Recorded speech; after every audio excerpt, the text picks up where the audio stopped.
Hey everybody! Welcome to Let's Learn English with MrEnOn. You can use this video to train your listening and comprehension as I speak. Are you ready? So, today I'm going to talk about language learning. If you're watching this video, you're probably learning English, so I hope this is an interesting topic for you. Language learning is hard, and if you learn a language, you need to spend a lot of time studying. This is the most important part of learning a language, time. If you don't spend a lot of time studying, you won't learn English. Language learning takes time. I am a language teacher, but I'm also a language learner. I learn languages because it's fun for me, and I love talking to people from other countries. This is the best part about learning another language.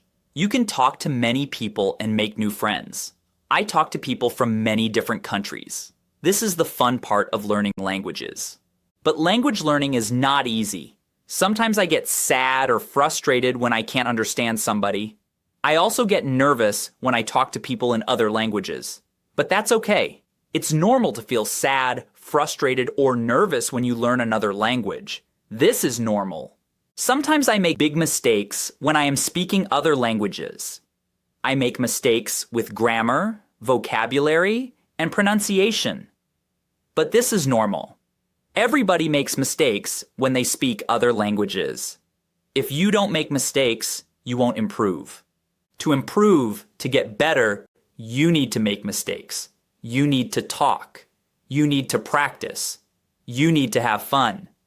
So don't worry about your mistakes. Have fun with English. If you don't have fun, it is harder to learn English. Here are some tips to have fun with English. Tip number 1. Read books in English that are interesting to you. Don't read boring books. Find books that you like. For example, if you like sports, read books in English about sports. If you like animals, read books in English about animals. And if you like technology, read books in English about technology. I love fiction, so I read fiction books in other languages. This helps me have fun and learn. Tip number 2, watch videos in English that are interesting to you. If you like fashion and clothes, watch YouTube videos about fashion in English. If you like cars, watch YouTube videos about cars in English. It's important to read and watch things that are interesting to you. Tip number 3, make friends who speak English and make friends who are learning English. I know it's not easy to make friends, but it will help you learn and practice your English. Find an English practice group in your city. You can look for an English practice group on meetup.com. If you can practice your English with friends, it will help you a lot. Okay, we're finished for today. Leave a comment and tell me why you are learning English. I'll see you in the next video.